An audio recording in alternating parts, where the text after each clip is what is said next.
Hola, ¿cómo están? Buenas tardes, bienvenidos a Hagamos un Trueque, como saben, un evento de TLC Magazine México. Y bueno, pues antes que nada queremos felicitar a los maestros que nos acompañan, agradecidos por compartir su experiencia y conocimientos que hacen que nuestro México sea mejor con todas sus aportaciones. Un abrazo muy caluroso, con mucho cariño y mucho respeto.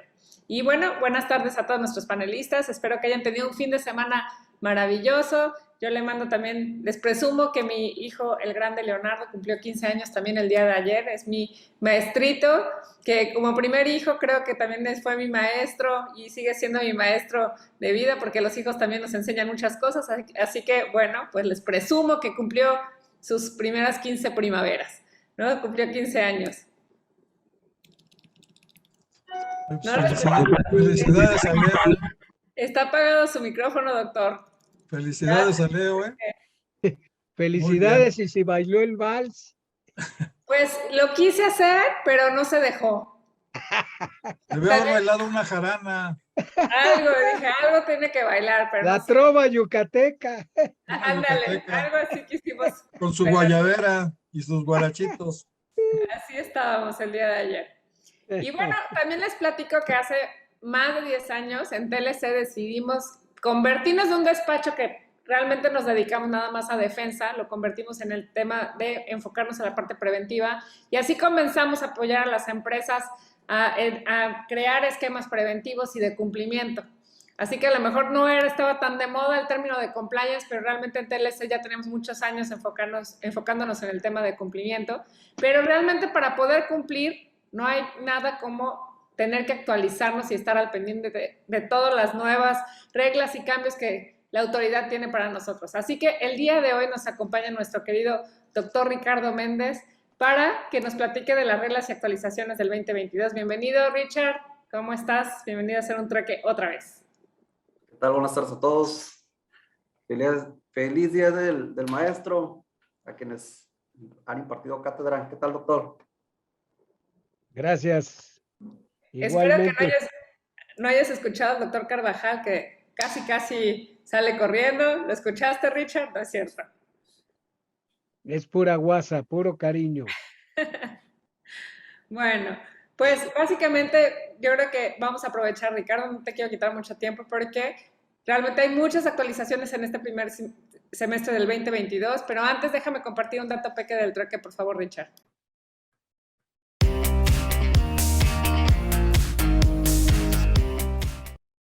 El dato peque del trueque del día de hoy.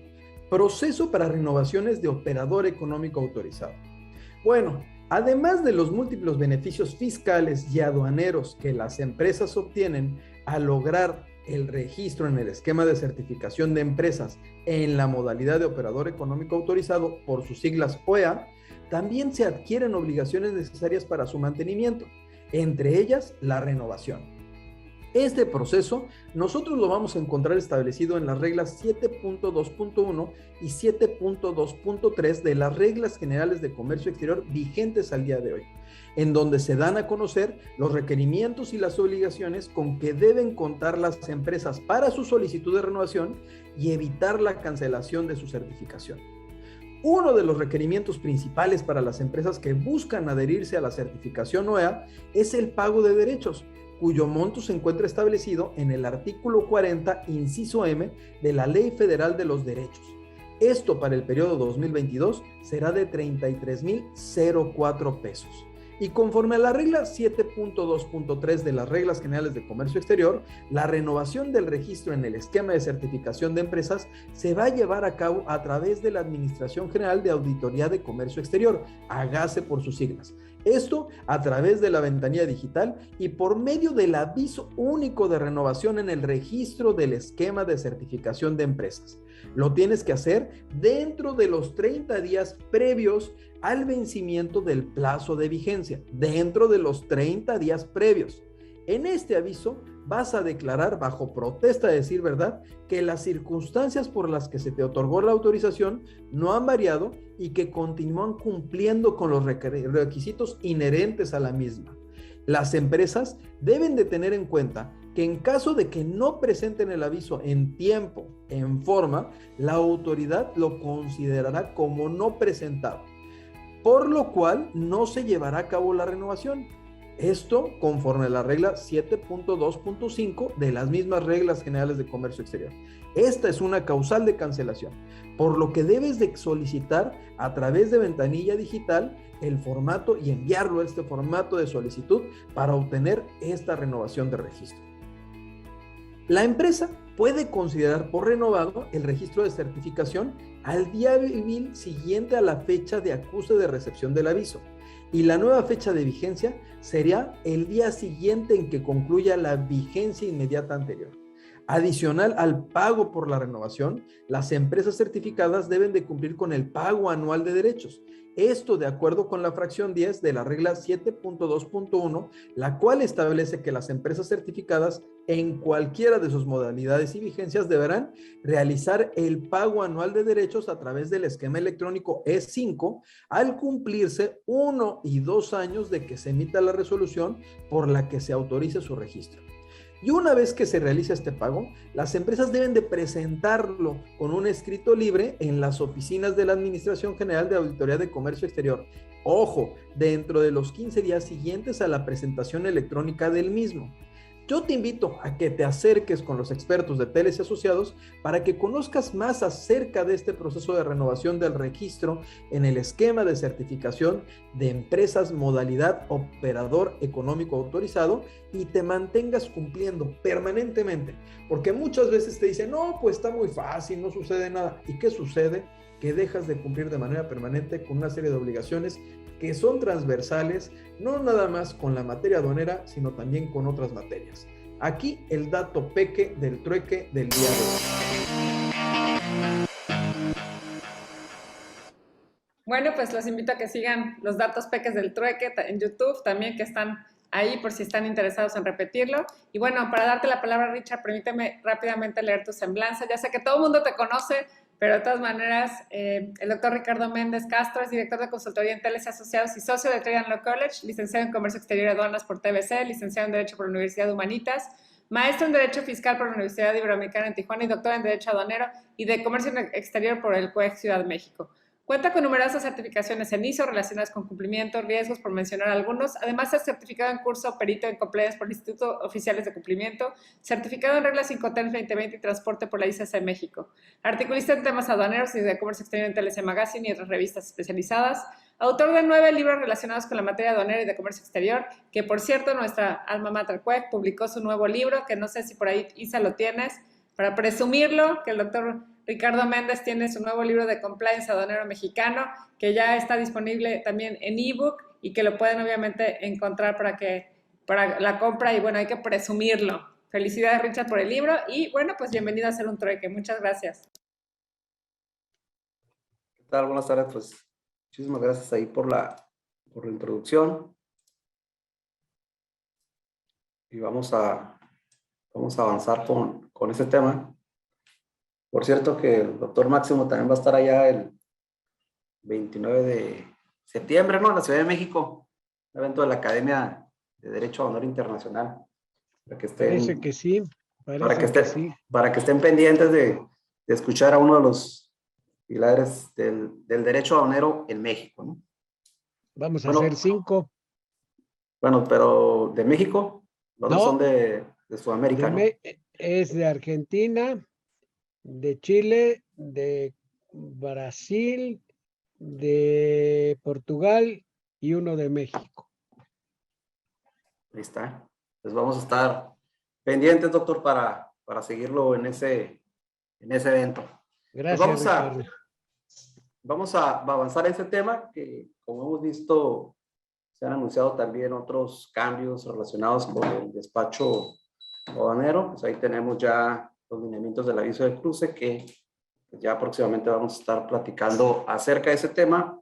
Pero bueno, el día de hoy vamos a, ahora sí, hablar ya de la publicación de las reglas y criterios de comercio exterior que emite la Secretaría de Economía, que como ustedes vieron, pues el mes pasado abordamos este tema como un anteproyecto que ya sabíamos que se venía manejando desde diciembre, tuvo varias modificaciones, entonces ya el 9 de mayo pues se publica estas disposiciones generales, pues después de 10 años, ¿no? Donde prácticamente tuvo alrededor de 45 modificaciones. Y bueno, pues tenemos en este periodo, bueno, pues ya tenemos unas nuevas reglas que vamos a estar pues consultando y que, como ustedes saben, pues sí son distintas de las reglas generales de comercio exterior, porque pues, las otras las expide el Servicio de Administración Tributaria, y estas reglas y criterios que también son en materia de comercio exterior, bueno, pues son expedidas por la Secretaría de Economía, y es que pues es una facultad que tiene esta autoridad administrativa, pues también para detallar, clarificar, profundizar en básicamente todas esas disposiciones que establece ya sea la Ley de Comercio Exterior o pues en los tratados, en este caso internacionales, de los cuales México es parte. Entonces, a través de estas disposiciones o normativa, pues da mayores detalles de cómo se debe de cumplir, sobre todo en los programas IMEX, en el tema de los otros programas, como son los programas de promoción sectorial, también en todas las promociones o solicitudes que se hacen ante la Secretaría de Economía. Entonces, ¿qué es lo que trae este nuevo acuerdo de reglas y criterios?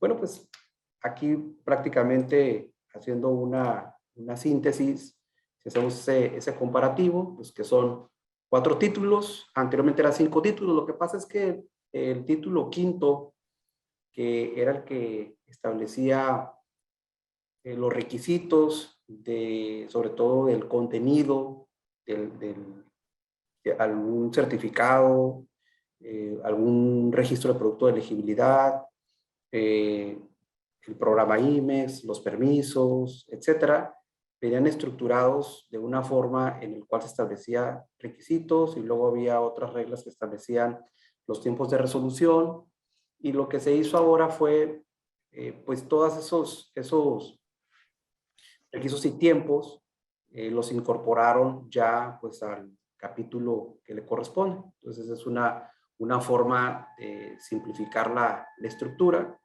y por eso es que desaparece ese quinto título. Sin embargo, bueno, pues lo vamos a ver en cada uno de los capítulos. Y aparentemente también hay una reducción en los capítulos. Sin embargo, ustedes pueden visualizar que incrementa el número de reglas, y esto es porque, por ejemplo, si estaba la regla 531, que es la que establecía los requisitos, luego la 571, que era la que establecía los plazos, entonces, bueno, pues esas reglas se separan y se van incorporando pues a cada uno de los trámites, y eso hace que incremente el número de disposiciones.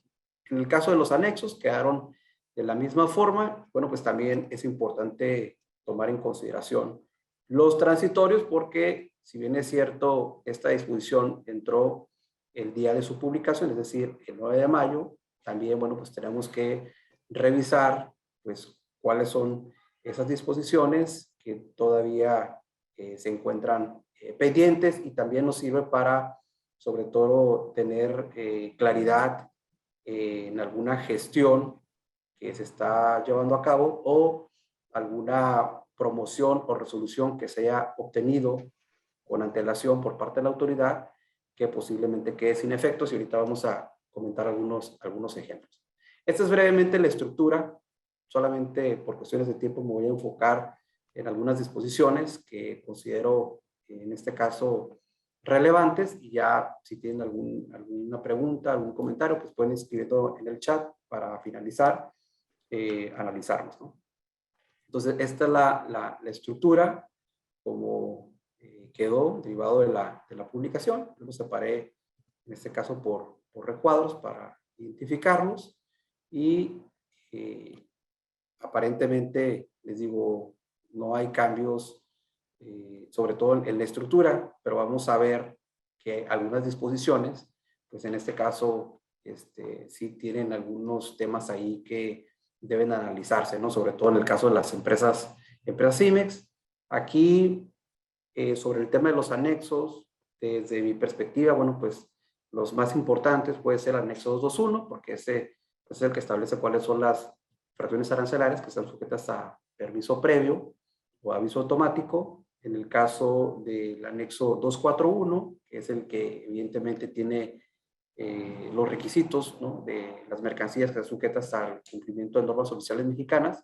Y en el caso del anexo 251, porque, bueno, pues ahí se actualizan, en este caso, todas las resoluciones que se han publicado a la fecha y que se encuentran en este caso vigentes, de mercancías que están sujetas pues al pago de una cuota compensatoria.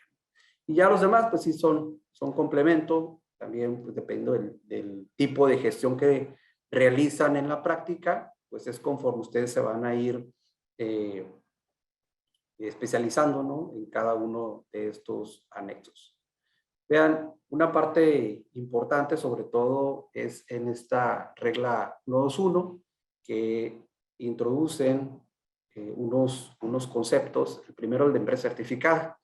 Y esto ahorita lo vamos a comentar, sobre todo en relación pues que hay una definición de qué se considera empresa certificada para efectos de las reglas generales de comercio exterior. Entonces aquí hay un cambio importante porque queda de manera amplia, ¿no? O sea, su texto en el cual, bueno, pues con el simple hecho de tener la modalidad de certificación IBJEPS en este registro, en el esquema de certificación de empresas, pues ya se considera empresa certificada para efectos de lo que viene siendo el programa IMEX, y que esto, bueno, pues lo vamos a utilizar, les digo ahorita más adelante, sobre todo en donde no es necesario realizar ampliaciones de la modalidad de servicio.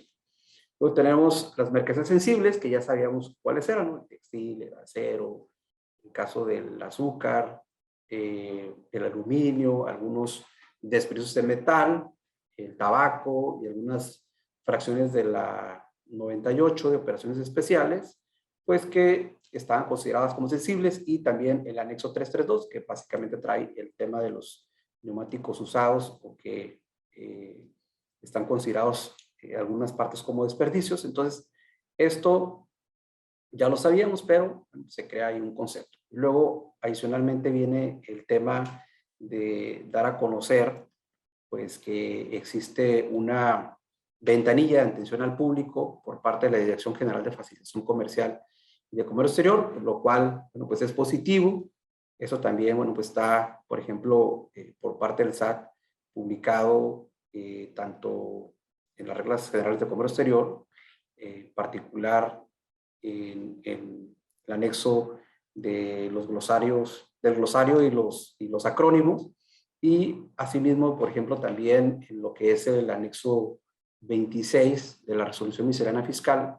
Ahí, bueno, pues también, sobre todo en temas de la Auditoría General de Comercio Exterior, también viene el horario de atención al público, etc. Entonces, esta parte pues sí es positivo porque pues ya nos dirige hacia un punto específico de donde tenemos que presentar en un momento dado nuestras promociones o consultas ante la autoridad. Posteriormente, hay otros conceptos como el acuerdo de facilidades administrativas, que también, pues bueno, es importante sobre todo en el tema de las notificaciones, y esto va a depender pues del tipo de gestión que se realice, si es una gestión directamente en ventanilla, si fue una promoción directamente ante la Dirección General de Facilitación Comercial de Comercio Exterior, o que haya sido alguna autoridad distinta de esta Dirección General de Facilitación, es decir, alguna otra dependencia de la misma Secretaría de Economía, ¿no? Luego tenemos pues también la autoridad aduanera, que es también un término que incluye, que bueno, pues ya sabemos que las autoridades aduaneras pues son aquellas que establece el reglamento interior de la Secretaría de Hacienda y Crédito Público, y por supuesto los demás disposiciones aplicables. Y luego también menciona el tema de lo que es el aviso automático, que esto pues, ya se establece en el anexo 221, porque en realidad no había una definición. O sea, la definición que existe en la Ley de Comercio Exterior, pues es la de permiso automático. Entonces aquí, bueno, pues lo que te dice, que más que una definición es una referencia, ¿no? Diciéndote que el aviso automático, pues es el permiso automático, ¿no? Y posteriormente se incluyen algunos acrónimos como este del CINEC, que es un portal pues, relacionado con el tema de las normas de evaluación de la conformidad, es decir, todo lo que tiene que ver con cumplimiento de la ley de infraestructura de la calidad. Y posteriormente aquí vienen otras referencias como de la Dirección General de Normas, de la Dirección General de Minas, referencias de la ley de la infraestructura de la calidad, porque todavía había algunos preceptos que hacían mención a la Ley Federal de Metrología y Normalización. Entonces esta parte pues también se actualiza y también haciendo las referencias a lo que viene siendo el SNICE, que es el portal, bueno, pues al que accesamos para ver sobre todo la normativa que va publicando en el día a día la Secretaría de Economía. Miren, esta regla sí es súper importante porque ya se establece un precepto en donde se indica cuáles son los requisitos que debe de cumplir un escrito que se presente ante la Dirección General de Facilitación Comercial o a las oficinas de representación relacionado con algún trámite, con alguna consulta, con alguna solicitud. Entonces, vamos a ver, por ejemplo, en el programa IMEX, en los programas de promoción sectorial, en el aviso, por ejemplo, que tenemos que presentar ante la Secretaría de Economía de aquellas empresas que en este caso se encuentren certificadas y que tengan que avisar sobre las mercancías sensibles, pues nos pide que presentemos un escrito, ¿no? Señalando obviamente estos requisitos y que adicionalmente, bueno, pues dependiendo del trámite que vayamos a realizar, pues se van a realizar determinadas especificaciones, ¿no? Pero aquí, tal cual está, por ejemplo, inciso A, B, C, D, como lo ordené, ustedes pueden revisar esta regla y de esa forma van a estructurar su escrito para presentar, como les digo, alguna promoción o alguna consulta que realicen ante la autoridad. Obviamente, si ustedes no cumplen con unos requisitos, pues va a haber una prevención, lo cual, bueno, pues tienen que cumplir, de lo contrario, pues se tiene por no presentar. Este tipo de escritos, obviamente, anteriormente se cumplían con base en la Ley Federal de Procedimiento Administrativo, pero ustedes deben de saber que sí son distintos de los escritos que presentan ante el SAT, porque en este caso el anexo de definiciones y acrónimos de las reglas generales de comercio exterior establece que los escritos libres que se presenten ante el SAT pues deben de cumplir los requisitos que establece el 18, 18A y 19 del Código Fiscal de la Federación. Entonces, son dos autoridades totalmente distintas, ¿no? Uno es el Servicio de Administración Tributaria, o en su caso la NAM, que también, bueno, pues está relacionada con las reglas generales de comercio exterior, y estos en específico son para presentarse ante la Secretaría de Economía. Entonces, esta regla sí es importante, porque seguramente pues, cualquier escrito que ustedes presenten, pues va a cumplir con estos puntos que se están mencionando. Obviamente, el tema de la prevención por no reunir requisitos, pues, obviamente es una obligación por parte de la autoridad, se establece una regla específica. También esto va a depender pues directamente del trámite que ustedes estén llevando a cabo, ¿no? Entonces siempre va a haber una regla en específico que indique cuál es el procedimiento del tema de la prevención, como el que acabamos de citar en la regla 135. Sin embargo, va a haber otros en donde se establece que la prevención, por ejemplo, se va a llevar a cabo durante el primer tercio del plazo de respuesta. Entonces esto va a depender, obviamente, de la duración de los trámites, ¿no? Entonces, lo que les comentaba, si no se presenta la corrección, se subsana la inconsistencia del escrito, pues se va a tener por desechado evidentemente por estar incompleto. Posteriormente, también tenemos, bueno, facultades de la Secretaría de Economía, pues para verificar que la información y documentación que se está presentando, pues en este caso, pues que no tenga inconsistencias, que no sea falsa o ha sido alterada.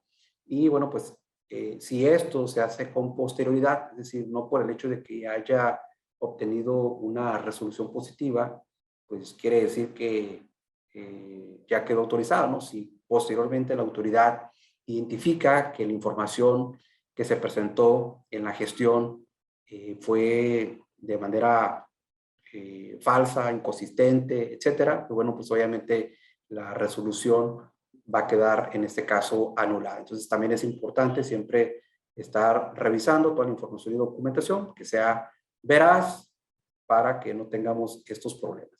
Posteriormente, aquí hay una regla interesante que fue adicionada y que era muy similar, por ejemplo, a la 211, y eso tiene que ver con las modificaciones de los aranceles.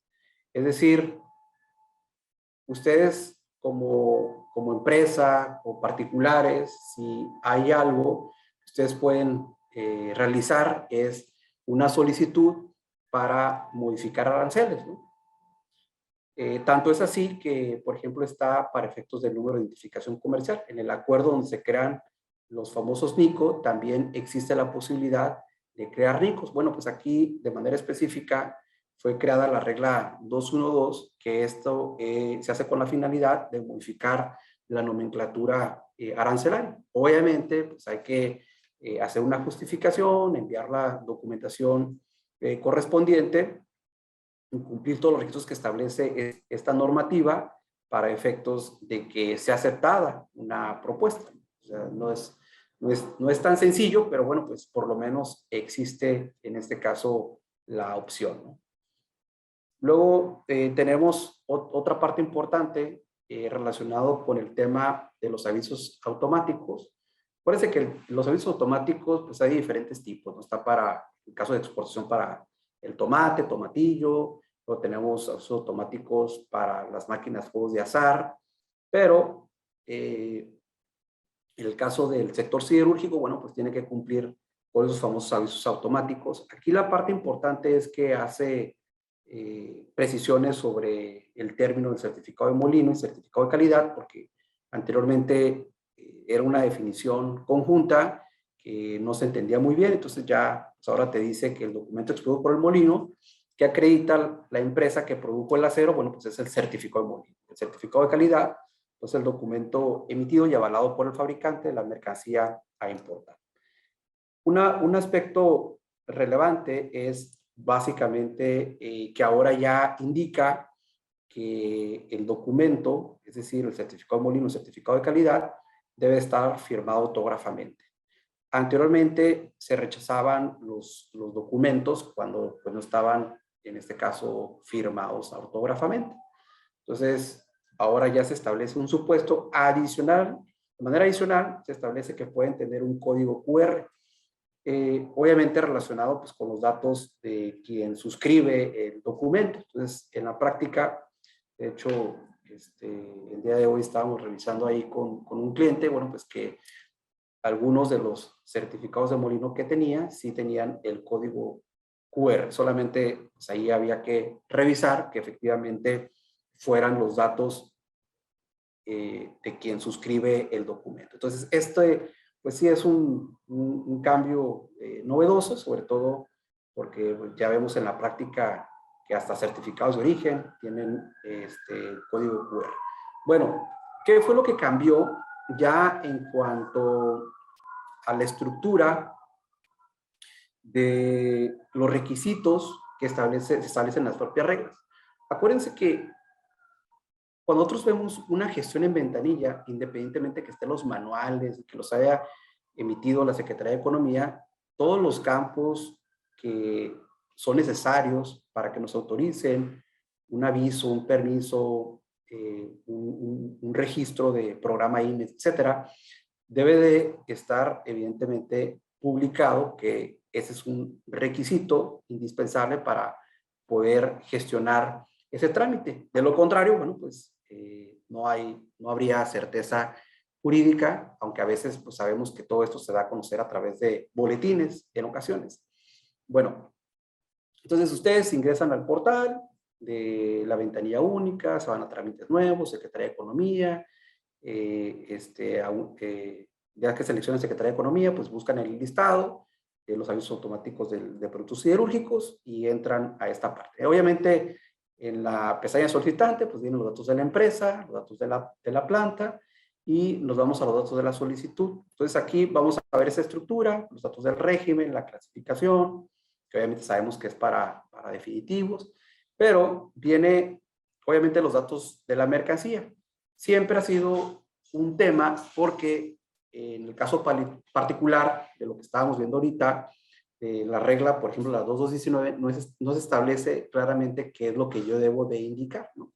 Y por eso sabemos que hemos, pues, infinidad de ocasiones tenido rechazos por parte de Secretaría de Economía, porque dicen, no, pues es que no me estás detallando la mercancía. Entonces, siempre había temas en donde, oye, es que no me lo especificas. Entonces, ya sabíamos que en las reglas, en el capítulo 5, por ejemplo, anteriormente, venía a detalle los elementos que debía contener la descripción de la mercancía. Entonces, ¿por qué? Porque la 2219 pues, establece de manera general, ¿no? O sea, imagínense, aquí nomás decía coma, etcétera, ¿no? Pero no sabíamos específicamente qué. Entonces ya en este detalle, pues se indicaba, y aparte que hubo varios cursos por parte de la Secretaría de Economía en donde te decía, ¿sabes qué? Me lo vas a ordenar de esta forma. Entonces, lo único que cambió aquí es que se crea un número 10 en esta regla 2226, en donde se detalla el número de colado, que este tema ya venía, pero como les digo, ahora en la práctica, lo que nos van a hacer es que, por ejemplo, en el caso de las dimensiones, va a pasar a ser el 11 y el 10 va a ser el número de colado, porque lo van a requerir de detalle. Seguramente, si no lo hacemos de esta forma, los van a rechazar. Entonces, también hay que estar pendientes en esta regla 2226 de la estructura que debe tener, ¿no? Y así se va, ¿no? De manera ordenada de cómo debe describirse, en este caso, los datos de la mercancía. Y otro punto importante también fue que a veces sucede pues, que dicen las gestiones que van a tardar, por ejemplo, un día o 2 días, en el caso de los servicios automáticos, y a veces tardan 5 días, se van a una semana, y ¿qué decimos? Bueno, tramito otro, y ahí andamos investigando a ver quién nos atiende con alguna autoridad, ¿no? Y aquí, bueno, pues por lo menos ya se establece de que los plazos de resolución por parte de la autoridad se van a ampliar por la mitad del periodo que se establece. Por ejemplo, si es de 2, en este caso, días, bueno, pues un día más, ¿no? Van a ser de 3 días. Sin embargo, también se señala que va a llevarse a cabo esta ampliación de los plazos siempre y cuando esté debidamente justificado. Entonces, esto es un punto importante también para considerar, sobre todo en los permisos automáticos de textil y de calzado. Entonces, hay que tomarlo también en consideración.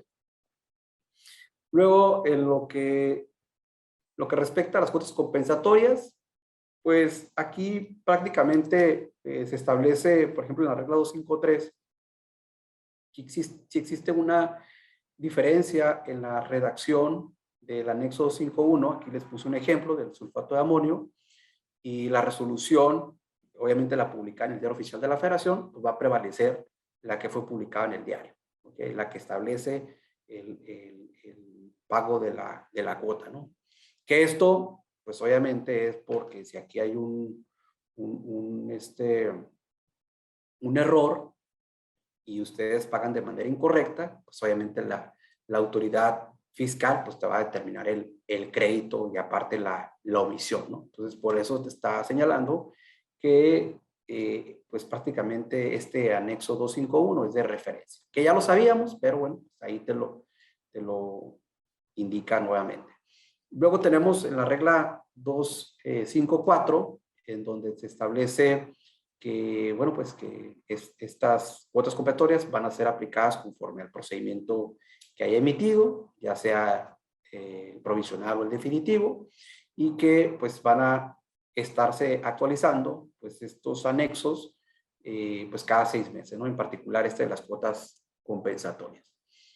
Y luego también se establece que se menciona que las cuotas compensatorias pues van a ser aplicables al régimen definitivo como lo establece la resolución, salvo, bueno, pues que establezca otro régimen aduanero y te menciona que el temporal, el recinto fiscalizado estratégico, etcétera, ¿no? Ya dependiendo de lo que indique propiamente la resolución provisional o definitiva. Aquí les puse el sulfato de amonio porque pues, esto estaba dentro del paquete de medidas contra la inflación y la carestía, que hay que analizar aquí cómo es que se va a exceptuar, que ya ha habido algunas cuotas compensatorias, que una en particular no se ha aplicado por temas, en este caso de COVID, ¿no? Ya ha habido algunas cuotas compensatorias en donde se han exceptuado y aparte que esa es una facultad específicamente que viene en el acuerdo de subvenciones y medidas compensatorias de la OMS, del cual nuestro país es parte, y se establece en el artículo 9, en donde, bueno, pues, independientemente de que un país haya iniciado un procedimiento de investigación de prácticas desleales, bueno, pues ya dependerá de él, bajo esta facultad que tiene para imponer o no la cuota compensatoria. Entonces ahí estaríamos esperando, derivado del anuncio del gobierno federal, de este paquete contra la inflación y la carestía, estaríamos esperando pues algún tipo de exención con relación a este sulfato de amonio. Lo quise poner solamente como referencia. Luego viene ya uno de los temas pues importantes, que de hecho también la Secretaría de Economía publicó diversas infografías, pues ahí dando a conocer pues los cambios, ¿no? Entonces esto ya lo habíamos mencionado derivado del anteproyecto, en donde estos trámites que están listados aquí son los únicos que requieren la fe de hechos, que pues ahora va a expedir específicamente el corredor público, por lo que no requieren fe de hechos, pues las actas de domicilio, el registro de submanufactureras y las ampliaciones subsecuentes. Una cosa es que no requieran la fe de hechos y otra cosa es que no tengan que realizar el trámite, ¿no? Entonces van a realizar el trámite, simplemente van a tener que realizar la gestión. Ahora, hay unos temas importantes. Ustedes tuvieron la oportunidad, por ejemplo, de accesar a la ventanilla el día 8 de mayo. La opción de realizar solicitudes no aparecía, y esto es porque a veces realizan modificaciones, ¿no? Ya el 9 de mayo ya aparecía la opción con los cambios que había anunciado también de manera anticipada la maestra Dora Rodríguez, quien es titular de la Dirección General de Facilitación Comercial y de Comercio Exterior, y en esa presentación que ella había hecho, pues, había anunciado unos cambios importantes que evidentemente pues, ya están establecidos en estas disposiciones, pero pasa a veces que, por ejemplo, los cambios no fueron hechos a todas las partes de la plataforma, ¿no? de la ventanilla. Es decir, posiblemente si ustedes ingresan para dar una baja del domicilio de un IMEX, pues a lo mejor les va a requerir como fe de hechos, o si realizan una ampliación de su maquila, posiblemente va a aparecer ahí la opción de fe de hechos. Sin embargo, ustedes saben que conforme a este dispositivo, pues ya no requiere de la fe de hechos, por lo tanto, posiblemente si no los deja avanzar, ya incluso en algunos de sus presentaciones que se encuentran en la página les dice, en donde establece el procedimiento, inclusive te dice, ¿no? Anexa una hoja en blanco en el cual se indique que no aplica. Entonces, esto pues es importante que lo identifiquen, ¿no? Vean, hubo cambios en la redacción. Si ustedes analizan un comparativo, por ejemplo, de todas las reglas que establecían requisitos de fe de hechos, entonces ahora se unifican en un solo dispositivo y solamente aparecen dos registros principales, en el cual antes, bueno, pues teníamos inclusive algunas reglas hasta el inciso G, el inciso H, ¿no? Entonces tenemos varios. Pues, ¿qué es lo que pasa ahora? Que muchas de estas obligaciones ya no van a requerir indicarse en la fe de hechos. Sin embargo, sí es necesario que se anexe la documentación al trámite. Y eso, bueno, pues hay que revisar la estructura de los requisitos porque tenemos requisitos que se capturan directamente en el portal de la ventanilla y luego tenemos los requisitos que son anexos, como pues es la documentación, por ejemplo, de acreditar la posesión del inmueble o del número de empleados y adicionalmente, pues, agregar lo que es la fe de hechos. Entonces, por lo menos, pues en la práctica hemos visto fe de hechos, por ejemplo, que tienen, bueno, me ha tocado ver algunas de 10 hojas, se sintetizaba muy bien el cumplimiento de lo que se establecía y que, incluyendo fotografías, ¿no? Así, muy bien diseñadas y que eran aceptadas por la autoridad, y pues también me tocaba ver fe de hechos de 150 hojas y que después decían, oye, es que pues no se recibieron todos los archivos, cómo los envío, y ahí se presentaban varios problemas. Entonces aquí lo que se hace es prácticamente esos dos supuestos, el inciso A y el inciso B, y todavía se señala que en el caso de que no se cuente con maquinaria, pues solamente que se justifique el motivo, que eso es muy factible en aquellas IMEX que inician con un programa de periodo preoperativo, el cual pues, no tienen, en este caso, maquinaria, ¿no? Entonces, esto, pues también hay que estar atentos si van a realizar alguna gestión, porque pues, obviamente el corredor público, que es el featario actualmente autorizado, bueno, pues también va a hacer ajustes a las fe de hechos, en este caso, que emita, ¿no? Entonces aquí tenemos que ya se especifica, que era algo que también ya estaba, el que el documento no debe tener antigüedad no mayor a 3 meses. Ya comentamos que es el único, en este caso, autorizado, el corredor público. El contribuyente interesado, pues obviamente tendrá la opción de solicitar una visita de inspección en lugar de presentar la fe de hechos. Sin embargo, aquí pues tenemos un tema, ¿no? ¿Cuáles van a ser las oficinas de representación autorizadas para realizar esas visitas?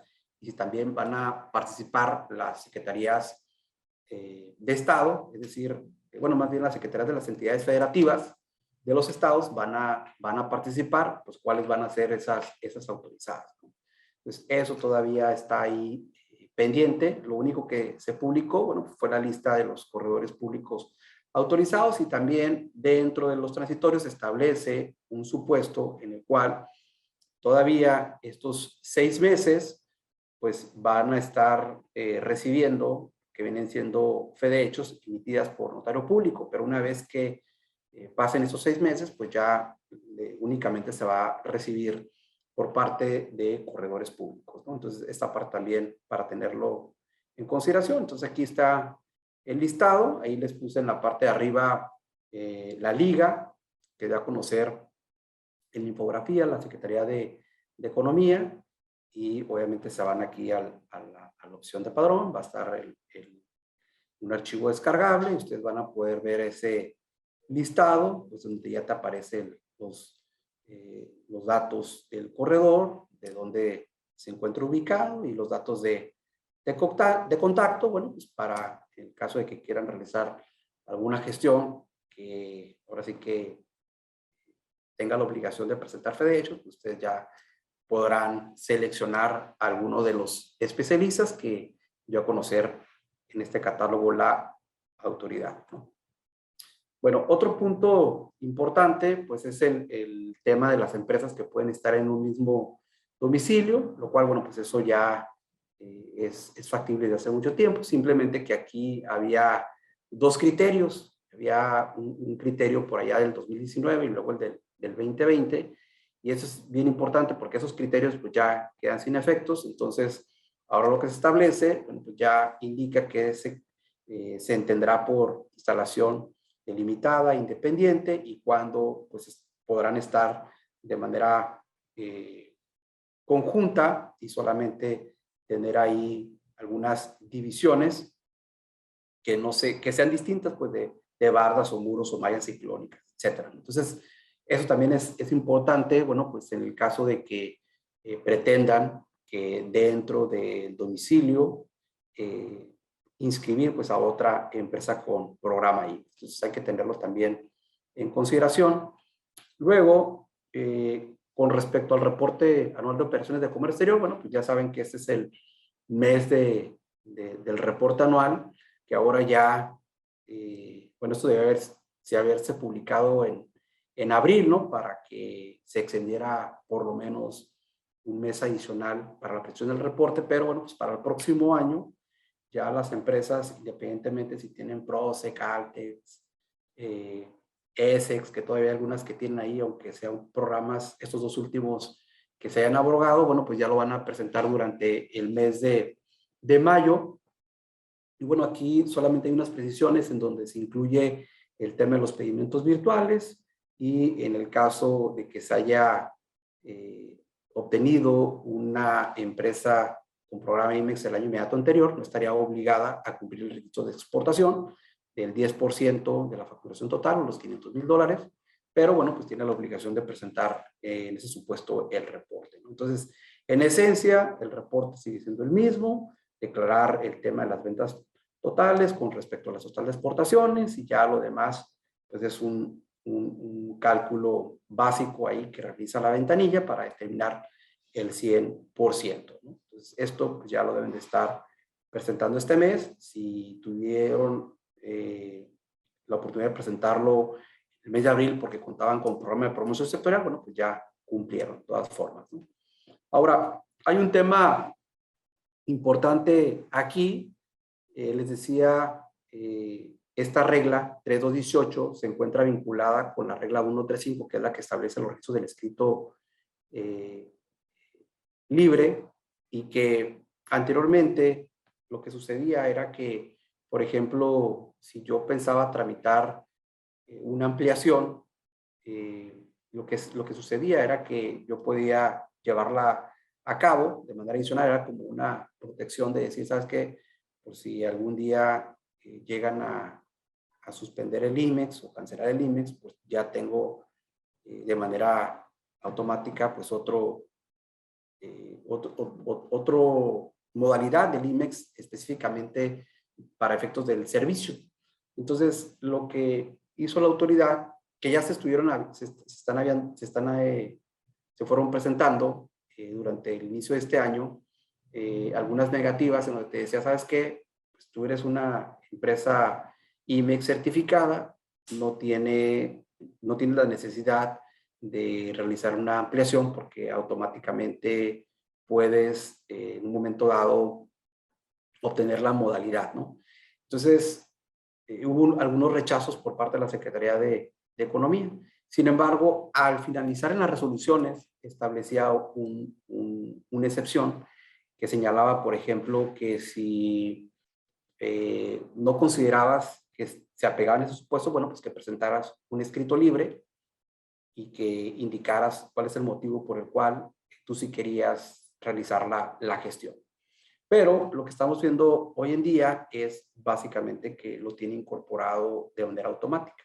Es decir, si yo soy una empresa IMEX y cuento con la certificación en materia de IBJEPS, de acuerdo con el concepto que vimos hace un momento, en las definiciones de la regla 121, bueno, pues ustedes van a visualizar que no se establece una excepción como la que sí establece las reglas generales de comercio exterior. Por lo tanto, si ustedes intentan presentar una ampliación de la modalidad de servicios, les va a arrojar este mensaje, ¿no? Prácticamente dice que ha ocurrido un error y que la empresa está certificada y no es necesario realizar este tipo de ampliación.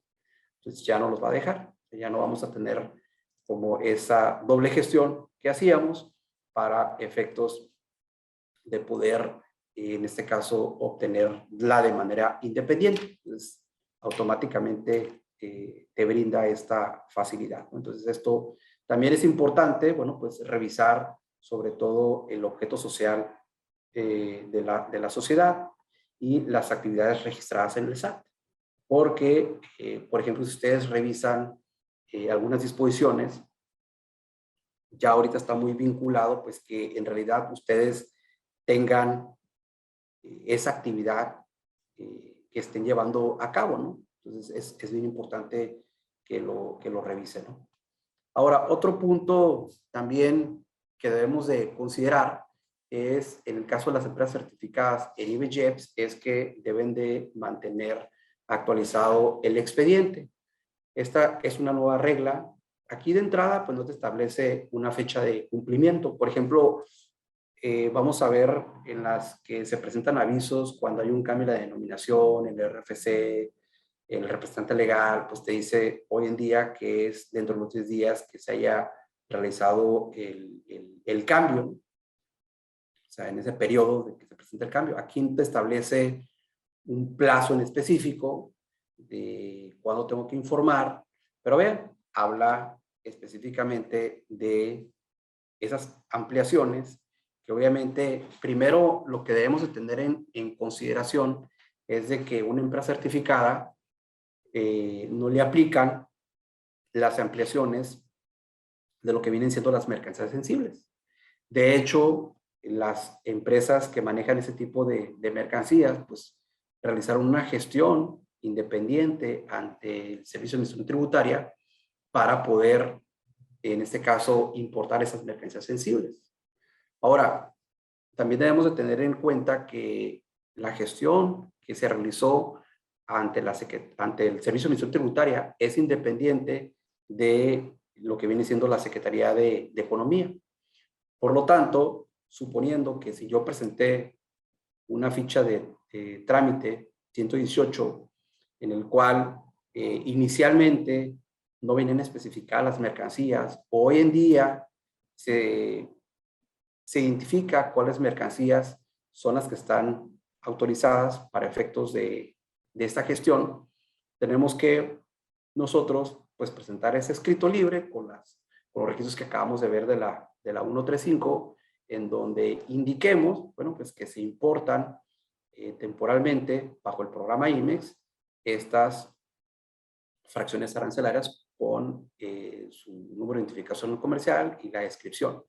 Ojo que es bien importante que no nos pide más detalles. Es decir, no me indica que relacione esa fracción arancelaria o esa mercancía. No me indica que la relacione con el producto terminado. Tampoco me señala si esa fracción arancelaria está autorizada en la ficha de trámite 118, porque en realidad es prácticamente un breve párrafo lo que establece esta obligación de la regla 3219. Lo que me señala de manera general es, bueno, pues que indique esas mercancías, obviamente, que se consideran sensibles para efectos del programa IMEX, y eso es lo que tienen que hacer cumpliendo los requisitos que establece la regla 135.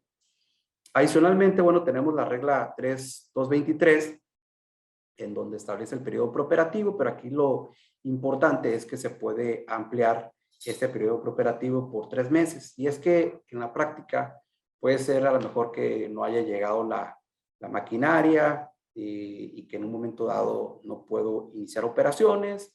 Entonces acuérdense que el periodo preoperativo pues, prácticamente pues, es de 6 meses. Entonces pues yo tendría en un momento dado que pues empezar actividades. Entonces aquí pues pido esa ampliación para no tener ningún problema con el programa IMEX, ¿no? Entonces, obviamente justificando dicha ampliación, ¿no? Derivado pues de las demoras, que no se ha recibido la maquinaria o etcétera, entonces ustedes pueden realizar esa ampliación del periodo preoperativo. Y obviamente también se establecen algunos requisitos específicos, sobre todo en el tema de la ampliación de los domicilios, porque el general es que ustedes, pues es un alta de domicilio, pues lo realizan, o es una baja de domicilio, pues se lleva a cabo. Sin embargo, cuando son domicilios específicamente para bodegas o almacenes contratados por terceros, te delimita ciertos requisitos. Entonces te pide, por ejemplo, el objeto del contrato que señale que es para llevar a cabo ese servicio de almacenaje, dónde se va a llevar a cabo, el tema de la duración del contrato, la ubicación dentro de la instalación donde se va a llevar a cabo el resguardo de la mercancía, etcétera. Y pues como ya comentamos, pues esto pues no requiere de fe de hechos, ¿no? Luego, aquí esta parte es importante, esta disposición de la regla 3.226, porque resulta que se eliminó la regla 3.2.1.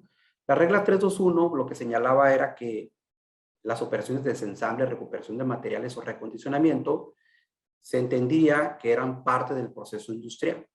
Entonces, lo que cambia aquí es que ahora se señala que específicamente estas operaciones de desensamble, recuperación de materiales o recondicionamiento se van a autorizar con la fracción arancelaria 9806-0008. Y ustedes dirán, bueno, pues a mí no me interesa, en este caso, tener específicamente esta autorización especial para utilizar esa fracción de la 9806 y yo quiero llevarlo a cabo por el proceso tradicional. Bueno, pues entonces tendrías que tramitar las ampliaciones correspondientes de servicio para tú poder utilizar ahora sí que la fracción que se requiera al producto. Se supone que esta es una facilidad para no tener que clasificar cada una de las mercancías que importas para esos procesos, sino utilizar únicamente para el proceso de importación esta fracción genérica que era la 9806. Pero bueno, hay empresas de servicio, de reparación o de recuperación de material, etcétera, que lo hacen a través de la modalidad de servicio y de manera específica no utilizan lo que viene siendo esta fracción especial, ¿no? Entonces también es importante utilizarlo.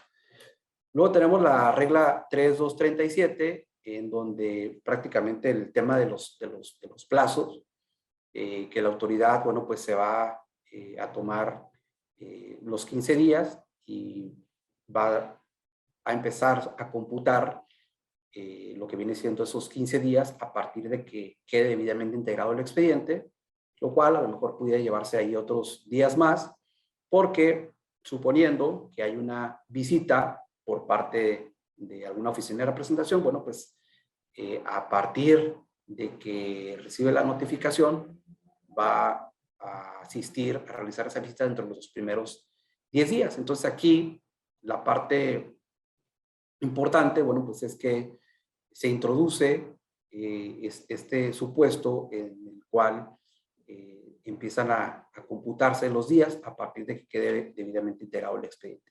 Posteriormente ya tenemos el tema del proceso de aviso también cuando se lleve a cabo fusiones o sucesiones de ciudades, lo que les comentaba hace un momento de cambios de la denominación o razón social, cambios del RFC, de socios y accionistas, que esto ya estaba, solamente que pues ya existe una regla específica porque anteriormente te mandaba a la regla 351 y ahí se establecía de manera general que cualquier gestión que no estuviera enlistada, pues tendría que tramitarse por correo electrónico, aparte que lo decía en el portal del SNICE.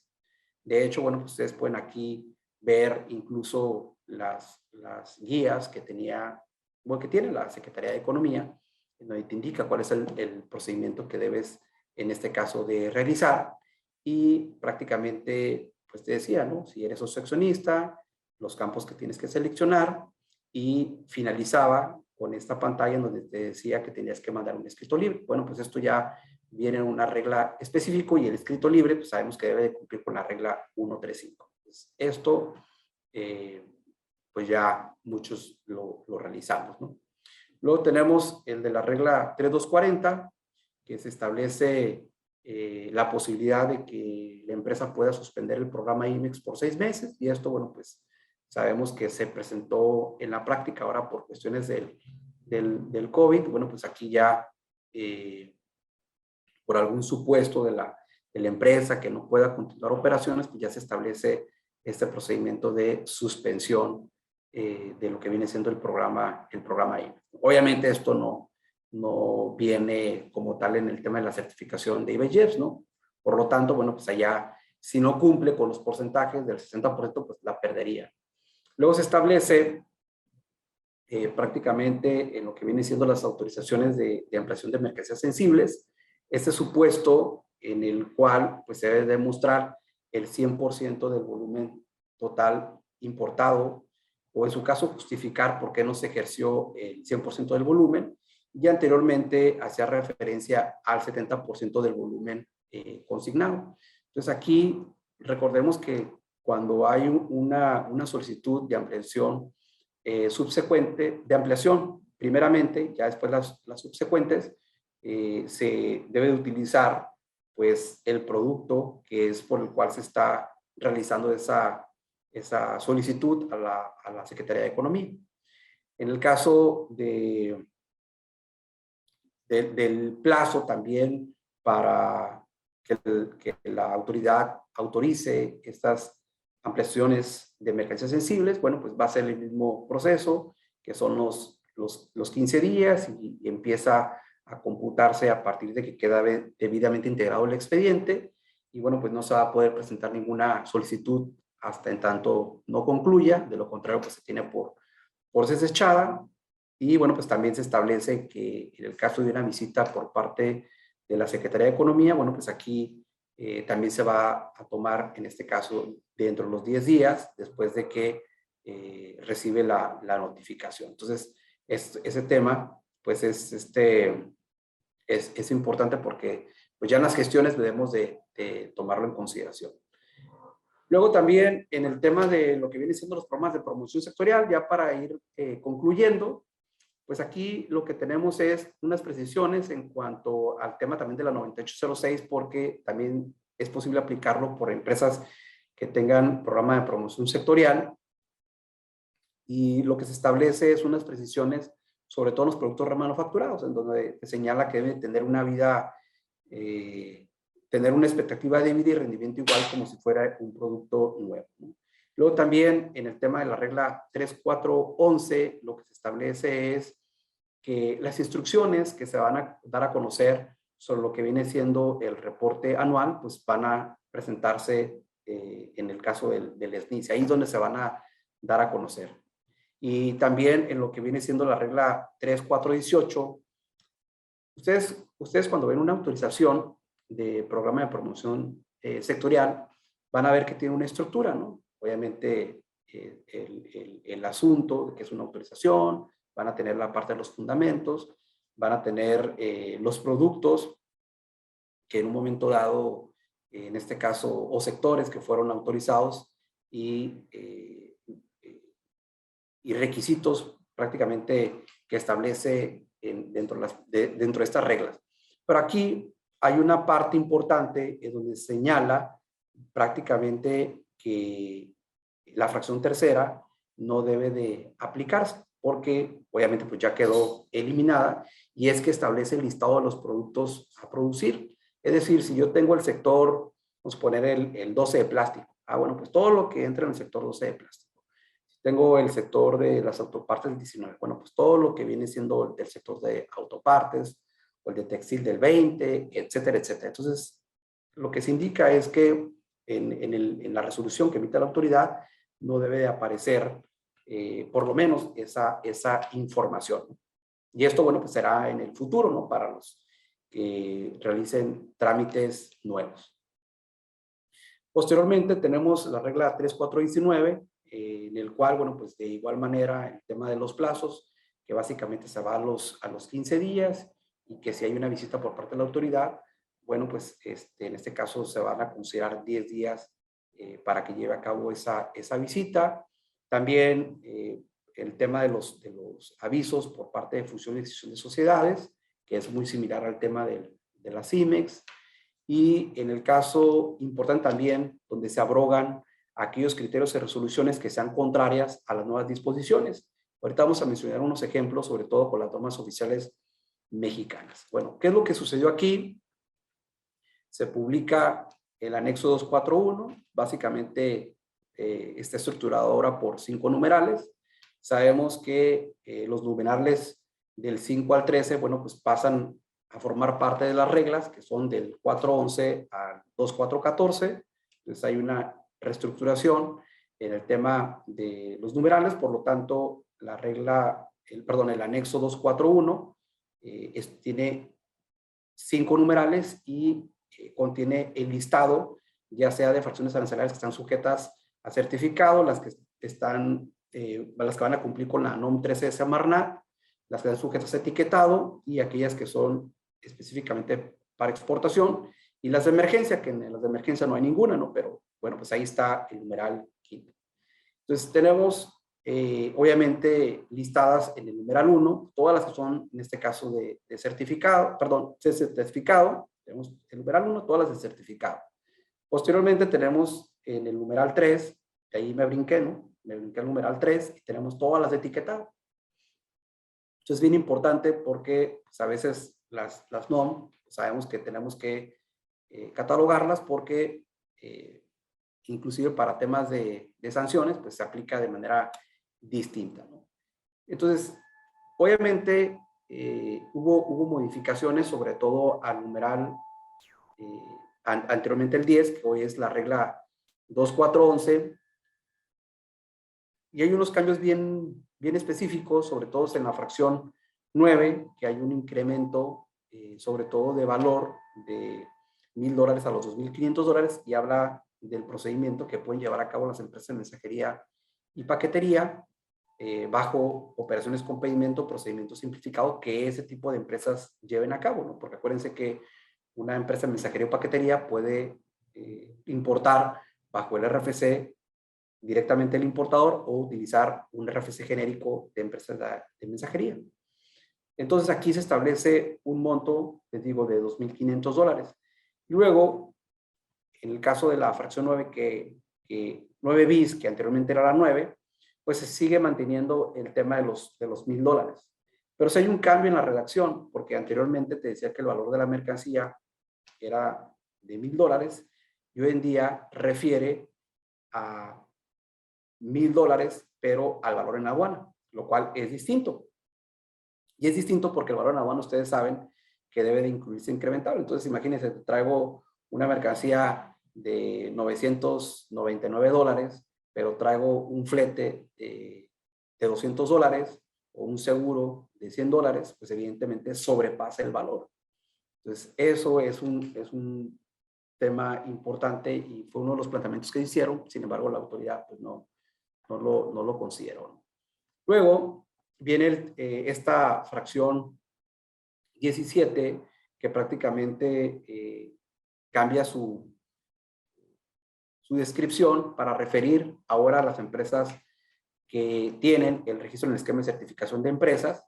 Específicamente, pues habla de la modalidad de IBCHEPS, y lo que se establece, bueno, pues es que si ustedes destinan algunas mercancías que requieren el cumplimiento del NOM, pero específicamente para pruebas de campo, para fines de promoción, y que obviamente pues no van a ser comercializadas y no exceda la cantidad de 30 piezas, pues van a ustedes a poder eximir el cumplimiento de la NOM. Entonces, aquí lo que tenemos que estar haciendo es pues buscar esas alternativas que se establecen en este numeral 2411 o bien en aquellos oficios o criterios que haya emitido la Secretaría de Economía. Entonces, en cuanto al tema de promoción sectorial, pues ya, miren, esta parte es bien importante que lo identifiquemos, porque ustedes saben que desde octubre del 2018 se habían eliminado lo que era la fracción séptima, la octava y la decimoquinta del numeral 10 del anexo 241, lo que conocemos coloquialmente como las carta 8, la 7 y la 15. Eso ya se habían eliminado. Posteriormente, hubo 2 prórrogas, una en marzo y después otra en junio. Entonces, a partir de junio del 2019 ya se tenía que estar cumpliendo. Posteriormente, en marzo del 2020, por temas de COVID, se había publicado un oficio por parte de la Secretaría de Economía en donde se extendía esos beneficios no solamente a las materias primas o los insumos, sino que también al activo fijo. Y en activo fijo, pues obviamente entraba pues herramienta, entraban accesorios y propiamente la máquina y el equipo. Entonces, ¿qué es lo que sucede? Que de hecho fue uno de los planteamientos que yo había presentado ante la autoridad en la página de la Comisión Nacional de Mejora Regulatoria, que la verdad no hubo muchos planteamientos al respecto sobre ese punto en específico. Hubo sobre otros, pero sobre ese punto en específico no hubo muchos. Entonces, pues, ¿qué sucedió? Pues que publican, dejan sin efecto, porque es el sexo transitorio específicamente de que todo lo que contravenga a esas disposiciones, pues obviamente quedan sin efectos. Por lo tanto, en un momento dado pues ya no es posible, en este caso, exentar pues lo que viene siendo las NOMS específicamente para el activo fijo.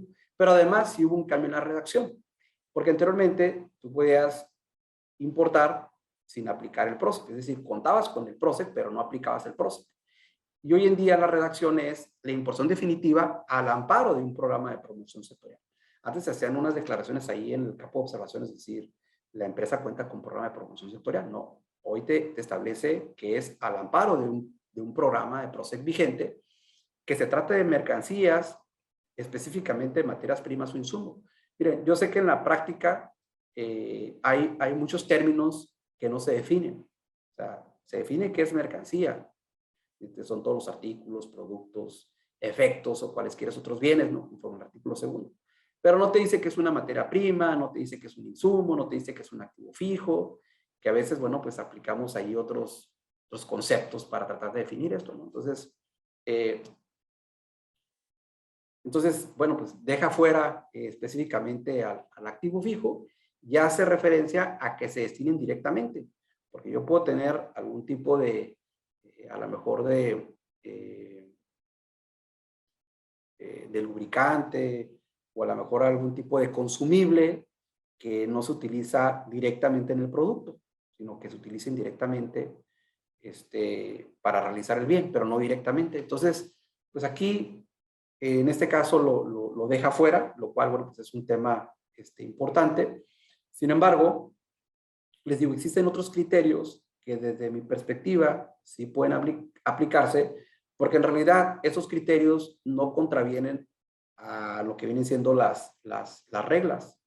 Estos criterios fue para precisar el texto de lo que es la norma oficial mexicana. Entonces, básicamente este listado que yo les puse aquí, que prácticamente son de etiquetado, pues algunas de etiquetado, ¿no? Entonces, por ejemplo, esta 119, ahorita voy a comentar ese punto, que las pueden en un momento dado utilizar, pero bueno, pues esto dependerá de cada producto. Por ejemplo, esta recientemente, que también se va a conocer, bueno, pues el 29 de abril del 2022, en donde se establece de manera específica, por ejemplo, para esta NOM 119, que obviamente pues no puede ser exigible, ¿no? Entonces se amplió, que no va a ser requerida pues hasta prácticamente el próximo año. Entonces, este tipo de oficios son los que a veces debemos de tener, ¿no? Pues para no dar cumplimiento en el caso de alguna NOM. De lo contrario, bueno, pues tendríamos que revisar la fracción arancelaria, si contiene alguna acotación de únicamente o excepto en el anexo 241, si es factible utilizar algún esquema de homologación de certificado, si hay pues algún otro supuesto de reconocimiento mutuo, etcétera, para ver en este caso si puede aplicarse algunos de esos beneficios. De lo contrario, bueno, pues tiene que cumplirse con el certificado o el etiquetado pues, de la norma oficial mexicana, ¿no? Bueno, estos fueron algunos de los puntos. Obviamente estábamos hablando de que son 190 reglas y cada una, bueno, pues tiene obviamente sus detalles, ¿no? Dependiendo de cuáles son las que ustedes más apliquen, pues obviamente son las que van a tomar en consideración. Pues muchísimas gracias. Pero bueno, Richard, de parte de todo el equipo de TLC Magazine México, llegamos a un toque que quisiera otorgarte el presente reconocimiento. Ya sé que tienes ya casi un millón de ellos, pero bueno, con mucho cariño y realmente reconocer la labor que haces por prepararte, por estudiarte, por siempre compartir conocimiento, y para el doctor Ricardo Méndez Castro por hacer un troque en la plática virtual con el tema Reglas y Criterios de Comercio Exterior 2022 el día 16 de mayo del 2022. Muchas gracias, Richard.